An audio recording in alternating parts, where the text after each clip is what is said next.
First off, I want to write that I never did anything wrong. Not to nobody. They got no call to shut me up here, whoever they are. They got no reason to do what I'm afraid they're going to do, either. I think they're coming pretty soon, because they've been gone outside a long time. Digging, I guess, in that old well. Looking for a gate, I heard. Not a regular gate, of course, but something else. Got a notion what they mean, and I'm scared. I'd look out the windows, but of course they're boarded up, so I can't see. But I turned on the lamp, and I found this here notebook, so I want to put it all down. Then if I get a chance, maybe I can send it to somebody who can help me. Or maybe somebody will find it. Anyway, it's better to write it out as best I can instead of just sitting here and waiting. Waiting for them to come and get me. I better start by telling my name, which is Willie Osborne, and that I am 12 years old last July. I don't know where I was born. HPPodcraft.com. That was from the beginning of Robert Bloch's Notebook Found in a Deserted House. Robert Bloch was a protege of H.P. Lovecraft, and that's why we're talking about him here on the H.P. Lovecraft Literary Podcast. We are at hppodcraft.com. I'm Chad Pfeiffer. And I'm Chris Lackey. It's a very ominous beginning, clearly from a child's point of view, since he says I'm 12 years old. I don't even know if people watch this show anymore, since people don't watch TV as much, but throughout the story, I couldn't stop thinking of the protagonist as the beaver, from Leave It to Beaver.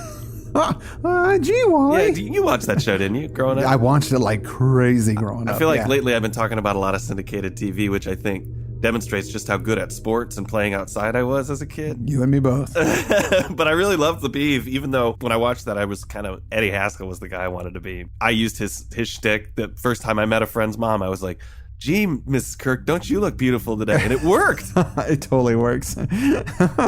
But the Beav, he's very innocent and inquisitive. He had that kind of perspective on the world, and I would never want the Beav to get hurt. No way. And that's partly why this is like such a kick-ass story, because of that innocent child protagonist. It makes it so much extra scary. But before we get into any of this Robert Bloch geniusness, let's talk about a good writer who's putting out fantastic weird fiction right now. And I mean that. We have a great sponsor this month. Absolutely. We are thrilled to be sponsored by The Book, with a voice that is often still confused but is becoming ever louder and clearer, by J.R. Hamantashen. Let me say that again, with a voice that is often confused but is becoming ever louder and clearer, by J.R. Hamantashen. J.R. has been a friend of the show for a long time, and we've told you about him before. He released a great collection of stories called You Shall Never Know Security that we plugged back in the day. It's a great book. Still a great book, still worth picking up. What about this new collection? This collection is 9 short stories and novellas that bring you the same style of horror, but with all new flavors. The book opens up with the story, man, this is a nice German mouthful here, Vernichtungsschmerz. That's pretty good.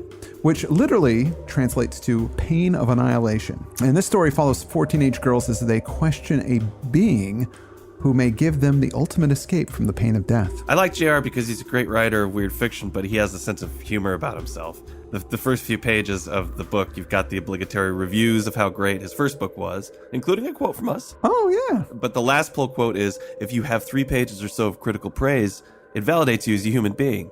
And the author of that quote is, I wish. That was pretty funny. Good stuff. And there's a lot of humor throughout the story. Case in point, there's this one story that I think would really challenge and maybe even provoke listeners of this show. Oh, right. It's a story called Cthulhu, Zombies, Ninjas, and Robots, or A Special Snowflake in an Endless Scorching Universe. And it's about a guy experiencing a Lovecraft convention, contrasting the ridiculous orgy of Cthulhu products, the cutesy onesies and the plush Cthulhus, against Lovecraft's really super dark philosophies. It's got all these quotes in there from Lovecraft about how suicide is the best refuge for the universe and stuff like that. And it's the kind of thing that it can make you feel a little bad about your own fandom, but also kind of brings you back to what the point of it is. Right. I just thought it was a really great piece of self-satire or satire of the community that I think folks will get a kick out of. And there is a deal going on for the month of October. The Kindle version of the book is only $4.99, and that's down from the normal $7. You save $2 and a penny. That's pretty sweet. That's a great deal. It's a great collection, and I can't recommend it enough. With a voice that is often still confused, but is becoming ever louder and clearer, or as I like to call it, Wave Tiosk Bib Elic. The famous acronym. Find it at Amazon and many other fine retailers. Coming back to our story this week, Notebook Found in a Deserted House. This was actually the first bit of mythos fiction that young Ramsey Campbell read. Yes, even before he read Lovecraft. Yeah, speaking of the Lovecraft convention, we saw him all over the place. He read this, he had no Lovecraft awareness yet. This is a pretty good introduction to the whole thing, I think. Absolutely, yeah. That opening was read by Heather Klinke. Heather, as a voice actor, gets hired here and there to play little boys, so this was a good piece for her to do. And I just want to say that I have never felt weird about that. Nothing about it has ever made me feel weird. I think she does a great job, and it doesn't make me feel weird. It just doesn't. So we should move on from that. Okay, so I gotta say that I am pretty jazzed about Blocktober. Yes, Blocktober. I think this is going to be a good month if this story is any indication of the quality of the work. What do we know about Mr. Bloch? He's kind of a big deal. He is a big deal. Born Robert Albert Bloch, nice middle name there. He was born in 1917 in Chicago, but grew up in Milwaukee, another Midwesterner. Yeah. Bloch wrote a lot of crime, horror, and fantasy stuff, and was the youngest guy in the Lovecraft writing circle. Right. He discovered Weird Tales when he was 10 years old in 1927 and just really fell in love with Lovecraft's work. He wrote him a fan letter in 1933. Lovecraft got back to him and then started mentoring him a little bit. And of course, we've talked about how the two became correspondents. Our first full reading was The Hunter of the Dark. That's right. And that main character was a characterization of Robert Bloch by Lovecraft. And it's obvious that it was because he was talented, but it's just so cool that Lovecraft made the effort to reach out to this kid and bring him along. Bloch's first publication in Weird Tales, by the way, was a letter criticizing Howard's Conan stories, Robert E. Howard's Conan stories. So I think he shared the characteristic of successful people or authors, and that he really wasn't too scared of anybody. I mean, even at that young age. You might think that he is actually best known for writing Psycho, of which Alfred Hitchcock made the film based on that book. But actually, his true fame resulted in the scripting of an episode of Star Trek entitled Cat's Paw. Sure, that's what he's known so well for. He did a few Star Trek episodes, I believe. He did, yeah. But Cat's Paw, man, that is a treasure. That's the one where they have a miniature set built, and then they have a cat walking through the miniature set in slow motion because it's supposed to be a giant cat. It's amazing. Well, I was reading about Psycho. I think he made for the film a grand total of like $6,000 for it. Ever. Wow. And that's still one of the more successful horror franchises of all time. So guys, if you want to get into horror fiction, that's the kind of future you're looking at, by all means. He was well known as an author. He won a Hugo Award, a Bram Stoker Award, World Fantasy Award, but he's no longer with us. He passed in 1994. And we've got a whole lot of Bloch this month because it's Blocktober, obviously. So we're going to save some more bio stuff later in the month. Yeah, so let's get on to the actual story here. Let's talk. This story is the first-person account of a 12-year-old boy named Willie Osborne. No relation to Norman or Harry. Okay, good. Some people are coming to get Willie as he's writing this all down in a notebook. So this is his account of whatever horrific situation he's in right now. And it feels bad to know the title because the title gives you information. The notebook was not handed over. It was found. And this is actually a piece of found footage horror, this story, which is a staple of the genre these days. And really, like Dracula and Call of Cthulhu did that, and then it was a collection of letters. But those are kind of curated. It's a diary, right? And the way the language is written in this colloquial style, where we forego grammatical correctness in favor of a voice, it's the kind of writing I really dig. It's difficult to do it well, and I think the story does it really well. Anyway, a lot of times it's been compared to the Blair Witch Project, and that it's this boy out in the woods dealing with these witchy tree things. Yeah, I can see that. I know it's a mythos story, but it's different than the ones we've been covering lately. It was written in the 50s, I believe, and it's got this more forward thinking. It could exist without the mythos, this story. I agree. Willie is from out in the boonies, and I'm guessing it's Massachusetts. This is out by Rootsford Way, which even could be his childish view of the name where he lives. I couldn't find any record of that anywhere. But he talks about Innsmouth and Kingsport, so I'm guessing that we're close to that. Yeah. Which is in, obviously, Massachusetts. His mother died during childbirth. His father left soon after, so he was raised by his grandmother, and they lived far out, so there was no school. His grandmother taught him how to read and write. She also told him stories about them ones. Yikes. Them ones are not Indians or hill people, but something else entirely. Maybe they're like fairies. They stay hidden, but every once in a while they would kidnap animals or people to use them as sacrifices to their old gods. Yes, Grandma's telling them some pretty scary stuff. Them ones kept out of sunshine and they hid in the woods and the swamps. The Indians stayed away from them as well. They were here long before the white people came to the United States. His grandma told him that they were still around and that you could see their lights and hear their drums in the spring and the fall on the distant hilltops, during the equinoxes and such. And sometimes the Indians would leave some of their young people tied to trees in the forest as a sacrifice so as to keep them contented and peaceful. So again, we have this idea of sacrifice that we've talked about recently. Right. It says the Indians were smart enough to not settle close to them. Them ones didn't cause too much trouble, but they might if they was crowded. They're like the Zippahoos as well. That they've got. You love bringing up the Zippahoos. I do. Well, they've got their piece of the woods staked out. And as long as they're not crowded, they won't cause you too much trouble. Willie's Aunt Lucy and Uncle Fred lived out by where them ones did as well, like the area supposedly where they existed. And one time his pa heard the drummings on Halloween, before he was born. She tells him all kinds of stories about witches in Salem and creepy stuff about Innsmouth and grave robbers in Arkham. So this is definitely set in Lovecraft country. Yeah, she says it. She made it sound like the whole country was full of haunts. And when his grandma died, he was sent to live with his Aunt Lucy and Uncle Fred. And they lived in those hills that she'd always warned against. And, he knew he had those relatives up there, but he'd never spent much time up there. But he was okay with it, and they're nice people. He arrived by train, and his Uncle Fred picked him up in a horse and buggy. His Uncle Fred takes him out to these dark, scary, creepy woods where they live, and it's all pretty creepy and scary, and it takes him a while to adjust to it. And strangely, this place seems to be devoid of animals and birds. The woods are just quiet all the time. Which is a staple of this kind of thing, but he really sells it. I love this line. Gave me the creeps. They were so dark and lonesome. Seemed like nobody had ever shouted and laughed or even smiled in them. Couldn't imagine anyone saying anything there except in whispers. So he lived with them for about a year before anything really strange happened, and he didn't get to play much because he was a farm kid. He had to do a lot of chores. Eventually, he got comfortable with the woods, and he would go out for walks when he had time. Starts exploring. Back in early October, Willie goes out for a walk, and he hears something, and he's a jittery little thing, so he darts behind a boulder and hides. And when he does this, it's because there's nobody ever around in the woods. It's his uncle and his aunt. On Thursdays, this guy, Cap Pritchett, who's the mailman, and he would come by, but it wasn't Thursday. Right. So he just gets a little freaked out and goes and hides. He hears this noise. He says it was far away at first, kind of a dropping noise. Sounded like the blood falling in little spurts on the bottom of a bucket when Uncle Fred hung up a butchered hog. Yeah, brutal. Like a dripping noise almost, which it doesn't sound like any other kind of movement you'd expect to hear in the woods. That's just eerie to begin with. What does that mean? I mean, what's making that noise? Well, the noise got louder and louder, and then he heard a bunch of people walking. He didn't want to look because he was afraid that he might be seen, but also what he might see. And then there was this horrible smell. Awful smell, like something was dead and buried, being uncovered again in the sun. Ugh. Then things got real quiet. The woods are dead still again. And then a sound starts up. Yeah, first it's a sound like people running and walking all at once and getting suddenly quiet. And then it's this voice.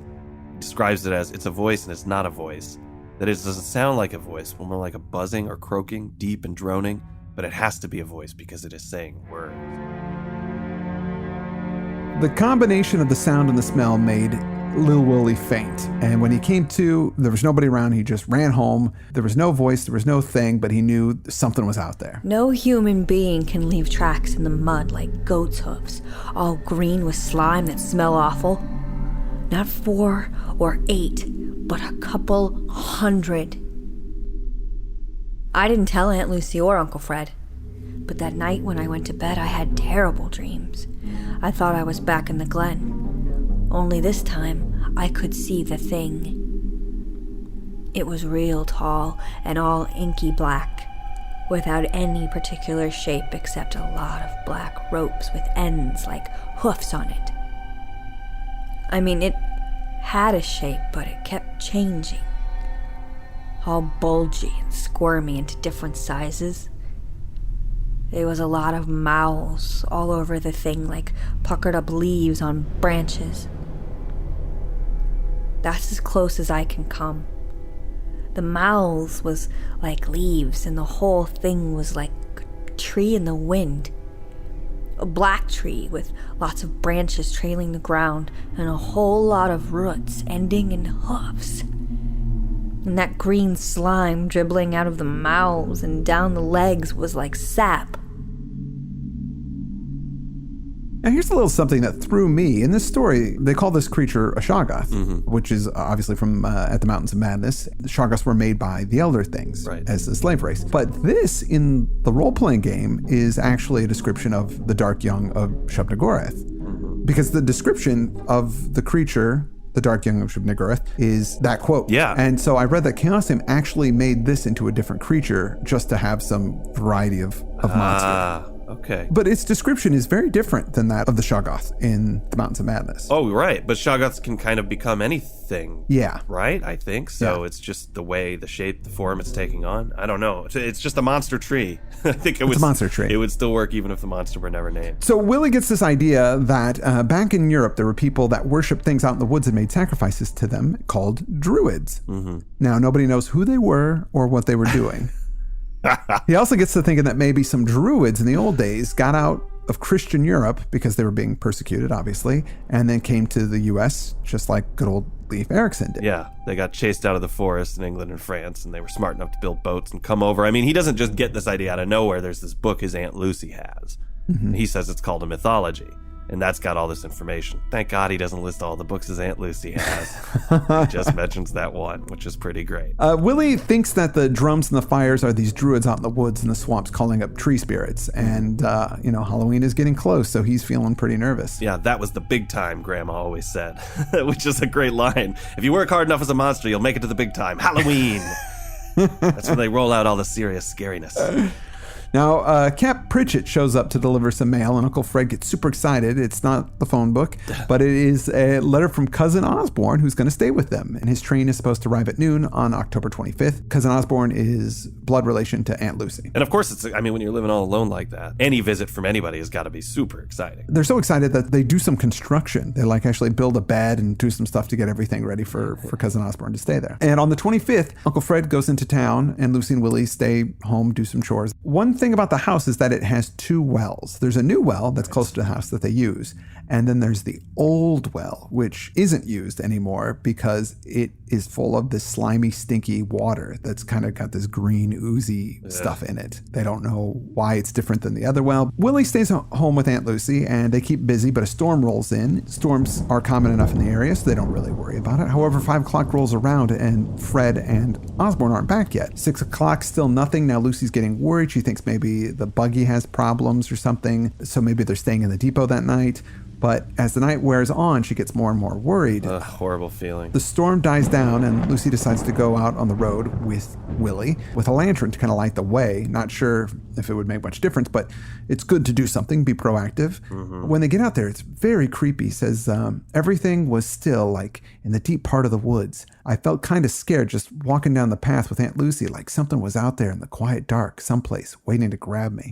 It's completely dark because the moon it's all cloud covered, and there's no city lights, there's no ambient light. Right. But then they hear some noise. She says, it's a horse and buggy, and the horse and buggy is going really fast, and it charges past Willie and Lucy, and they run after it, and it goes straight into the barn. It's their horse, it's their buggy. The horse is freaking out. They get inside, the buggy is empty. Oh, no. And when Lucy sees this, she faints. Right. Willie scoops her up, takes her back to the house. I mean, he's a strong 12-year-old picking up an adult woman. I mean, I've seen some 12-year-olds that could probably kick my ass. So. Yeah, sure. Most of them. All of them.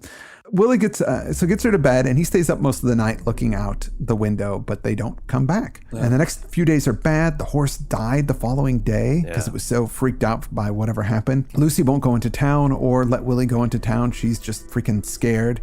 Willie thinks that them ones stole Fred and Cousin Osborne to sacrifice them. He knows from the mythology books that druids were known to make storms. Right, so it's possible that they created that whole cover for what they did. Right. And since that horse is dead in the barn, they're also stranded right now because they're so far out there in the woods. They don't want to have to walk all the way back into town. Yeah. They decide, okay, we're going to wait till Cap Pritchett comes by on Thursday, and then we'll go in with him, and we can report the missing persons. Right, and then Thursday is Halloween. Which happens to be Halloween, yeah. Aunt Lucy's a kind of a basket case, and it's up to Willie to become the responsible person. She's just saying things like, they're gone, whispering to herself. Fred always warned me, no use, no use. Oh, man. Willie is having dreams about this black thing, like a tree walking around in the woods, then rooting itself and then using its mouths to pray to the god in the ground. Using its mouths to pray. It's such a vile image and a weird mix of words and notions. That really got to me. He says, maybe it's all in my head, but the druid story about them ones and the voice that said Shoggoth and all the rest. Right, so he heard a voice say Shoggoth to label these things. So the plan is to wait for, like you said, wait for Cat Pritchett to show up and then leave with him. The night before that, Willie had Lucy pack up everything so they're ready to go in the morning. And then he goes to bed. Willie has this dream that some people broke into the house, took Lucy. And he says it was all quiet and dark because they had cat eyes and didn't need to see in the light, which is just really creepy to me. The dream was so scary to him, it woke him up, but when he woke up, it was morning. It was like one of those deals. Yeah. And so he went to go check on Lucy, and she's gone. The windows are wide open, just like in his dreams, but there's no footprints outside because the ground's really hard. And then at that point, he just cried. That's so terrible. He's all alone out in the woods, and there's nobody to help him out. He's 12. I would cry too. I mean, not as a 12-year-old. As an adult, I'd be bawling my eyes out. Yeah. He goes out and he tries to holler for his Aunt Lucy, but nothing. All the cows are gone as well. There are some footprints going out into the woods, but he doesn't think it's safe to follow them. And the other well's messed up now, too. It's got green slime in it, so that makes him cry some more because it's just, man, everything is messed up. It's not going to work out. Yeah. He really thinks it's them ones that are going to sacrifice Lucy and Uncle Fred and maybe Cousin Osborne if he ever made it, because he doesn't even know what happened. Halloween is imminent, but he's not going to wait around anymore for Cat Pritchett showing up in the afternoon. He's like, if they're looking and they're watching and they're waiting, I got to get out of here. I got to take my chances and just walk because I don't want to hang out here and have him come grab me. So before he goes, he finds Cousin Osborne's letter from Kingsport and gets the address because that's where he's going to go. Since he doesn't have anybody to take care of him, he's a 12-year-old kid. So by noon, he finally takes off down the road and he sees somebody walking. And it's a guy who kind of looks like his Uncle Fred, but younger and with no beard. And he's wearing a city suit. He comes up to Willie and says, hey, I'm Cousin Osborne. How you doing, buddy? I ain't seen you since you were a baby. Willie says to him, he goes, we were expecting you 6 days ago. And then he goes, oh, didn't you get my telegram? I had some business I had to take care of. And then Willie's like, well, we don't get the telegrams. We get them once a week. Right. From the mail guy, so it might still be at the station. And he goes, well, why don't we go back to the house and get some sandwiches and I'll tell you what's going on. So he explains, when Cousin Osborne got there, he said that he waited for a while, and since Fred didn't show up, that he just started walking. Yeah. Willie notices he doesn't have any bags, and he says, well, where's your bags? He goes, well, I left them at the station. I figured we would just pick them up later. I gotta admit, this tricked me at first. I was relieved that an adult had shown up because I was so terrified for this kid. But you get the sense immediately that Willie is suspicious of this guy. Right. And he's looking for details because something seems wrong about this to him. So Willie goes back to the house with Osborne. He tells him what happened, leaving out the cult stuff. These guys are missing. So Willie says, we got to go into town, tell people what's going on. Willie says that whoever came for them is going to be coming for us. Right. And Osborne says, you're letting your imagination run away with you. All those things in the woods coming after you, it's all in your head. Now, of course, Willie didn't say anything about the stuff in the woods. No, he didn't. But his cousin goes on to say, oh, I've heard these stories back home in Arkham. They're silly. Then Willie goes, you live in Kingsport. And then Osborne's like, oh yeah, but I used to live in Arkham. Right, and he switches the subject real quick, tries flattery. He says, as it is, I admire your bravery. For a 12-year-old, you've acted very sensibly. I love the way he just plays off the Arkham thing and then he switches tactics. Yeah. It's so sinister. But Osborne wants to stay and look around for Lucy. Yeah, let's not go right now. We got to look around because your aunt might be just around here hurt somewhere. Willie pleads with him to like, no, we got to go. Sticking around is a bad idea. But Osborne is really nice and polite, but still not budging on this going. At this point, Osborne is you're not going anywhere. I mean, he's following Willie everywhere. He's keeping him in sight. Mm-hmm. Is it one of the druids impersonating the cousin? Or is it a Shoggoth who's created an imitation of the cousin? Dude, I don't know. Because he has a resemblance to the family, which would lead me to believe that it is a Shoggoth. But it's a resemblance to his uncle and not to his aunt. His aunt, who's the blood relation. So it's like an incorrect approximation. Some of the details are wrong. So I think it's a Shoggoth. That's so creepy, man. As Willie and Osborne were out walking around looking for Lucy and Fred, Osborne stops and he listens to the leaves, almost like they're talking to him. But then they hear someone coming down the road, and it's Cap. And he's on his horse and buggy. He explains to Osborne, that's the mailman, and he's coming, let's get a ride from him. He'll take us into town. And he goes, no, let me talk to him. You go in the house. This is adult talk. And Willie, being a kid, just does as he's told. Sucks.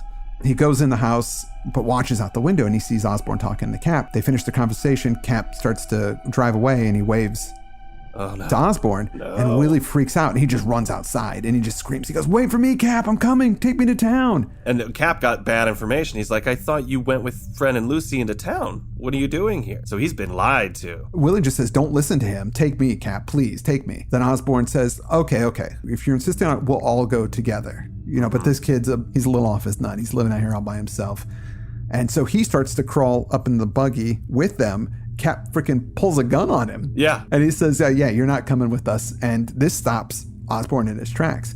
"Get down, mister. You're talking the United States mail and you don't tell the government nothing, understand? Yeah. Get down before I mess your brains all over the road." Oh, so awesome. I love Cap. There's something really cool about him. And especially he is siding against an adult with a kid. Right. And there's something about that. Especially, I remember being a kid, there was that movie. Do you remember Silver Bullet with Gary Busey and Corey Haim? Oh, sure. Yeah. Now, I haven't seen it in years, but I remember that being awesome as a kid because I was about Corey Haim's age. So when that movie came out, it was approximately that same age. The kid's going, "There's a werewolf." Nobody believed him, but his uncle did, and that was Gary Busey. Yeah, it's so rare. Love that guy so much that somebody believing a kid or having faith in a kid and taking his word over an adult, especially one that is a bad adult. It's really good. It's a great device in storytelling. In horror stories, the kids often, or sci-fi, the kids are always the ones that know what's actually going on. And the adults are always like, "Things are going to work out fine. Don't worry about it." That's just the way it usually plays. So it's nice to see an inversion of that. And this guy, Cap, he's like, "I know this kid. I mean, you lied to me about him, so I know something bad's going on. I'm taking him away." They take off. Osborn stays back there, and then Cap says, "Stop trembling, Willie. You're safe now. Nothing to worry about. We're going to be in town a little over an hour, so just relax, sit back, and tell old Cap about what happened." This kid is so scared, and that he's got nobody to rely on. This guy Cap showed up. I mean, maybe it's because I'm a parent now. Sure. But this stuff gets to me so badly because I guess I just think about my kids being in the situation, and I'm not there to help them, and it's just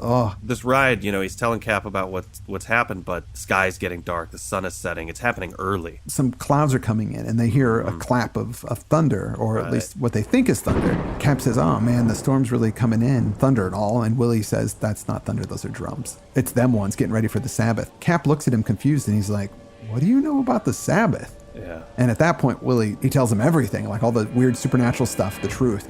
But as this happens, a storm breaks out, and it gets louder and louder. The rain is getting loud, the wind, the thunder.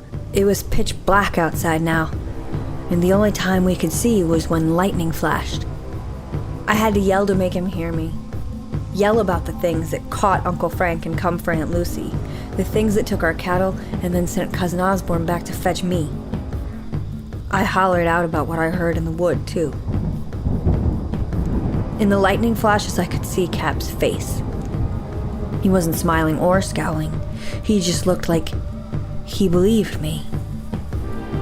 And I noticed he had his pistol out again and was holding the reins with one hand, even though we were racing along. The horse was so scared he didn't need the whip to keep him running. This is some tense stuff. So it's completely pitch black, and the only time they can ever see anything is when the lightning flashes. And I think Cap's been riding around these woods for so long. Oh, he knows. He knows all, he's like, problem with these woods is all the damn Shoggoths. Right? He's well aware of what's up.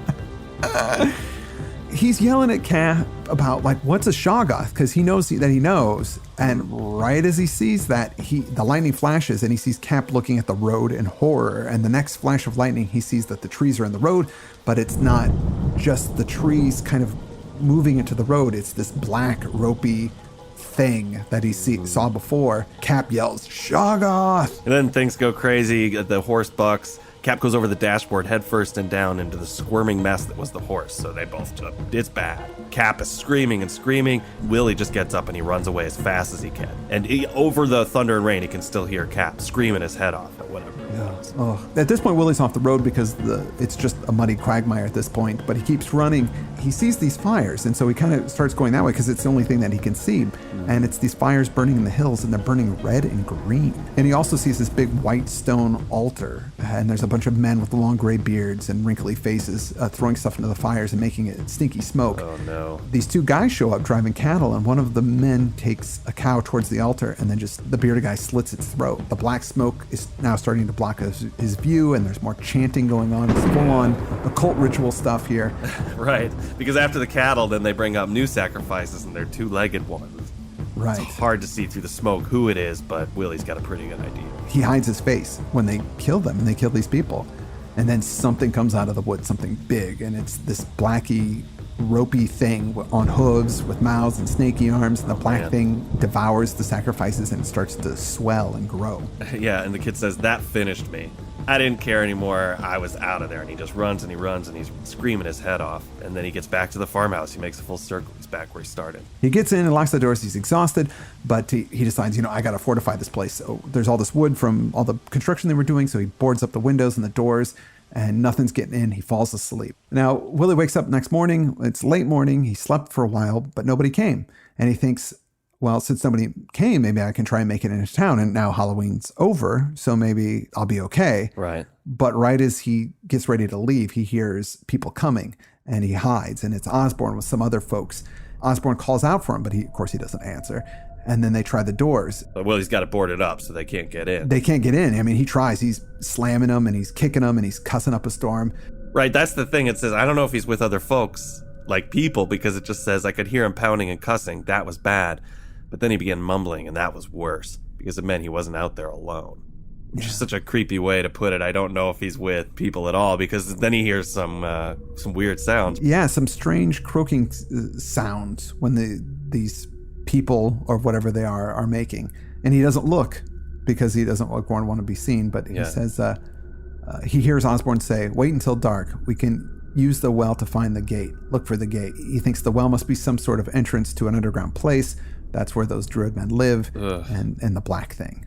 And Willie knows that they're going to get him. They're going to feed him to the Shoggoth. Right. He hopes that maybe his real cousin will show up to help him, or someone will miss Cat Pritchett, and then they'll send somebody out. But if they don't come soon, it's going to be too late. And he's pretty sure it is too late, which is why he's getting all this together in the journal. He's saying, block up the well, clean out those swamps. Go out in the woods, find that altar. Those people are out there, they're doing these things, and it's just, you just got to look. All I say is look. Look, and you'll see what's hiding under the earth in these hills, waiting to creep out and feast and kill some more. Wait, they're coming now. Getting twilight, and I can hear footsteps and other sounds, voices and other sounds. They're banging on the door, and sure enough, they must have a tree or plank to use for battering it down. The whole place is shaking. I can hear Cousin Osborne yelling, and that droning. The smell is awful. I'm getting sick. And in a minute, look at the altar.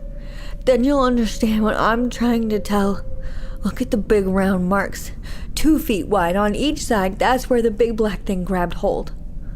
Look for the marks and you'll know what I saw. What I'm afraid of was waiting to grab you unless you shut it up forever under the earth. Black marks 2 feet wide, but they aren't just marks. What they really are is fingerprints. The door is busting up. That's the end of the story. It's the end of the story. It's pretty rough. Because he doesn't make it, obviously. But this is a great story. Really scary. Yeah, absolutely. First published in 1951 issue of Weird Tales. I want to thank Heather Klinke for doing a great job as a young boy. Mm-hmm. It's not weird. Not weird for Chad at all. I want to thank our sponsor, of course, with a voice that is often still confused but is becoming ever louder and clearer, by J.R. Hamantashen. Fantastic collection of 9 short stories and novellas that cover weird fiction and other strange occurrences. I definitely recommend picking it up, checking it out. You can link out from our show notes. Get it in print or on the Kindle, and again, it is on sale for the month of October and maybe the month of November as well, but better get it while you can. And what are we doing next week? We are doing another Robert Bloch story, because it is Blocktober, and it is called The Faceless God. That sounds great. Which I've read, and it is pretty dark. Awesome. I'm looking forward to that. Well, that's all we've got for this week. I am Chad Pfeiffer. I'm Chris Lackey, and you've been listening to the H.P. Lovecraft Literary Podcast. At hppodcraft.com. hppodcraft.com.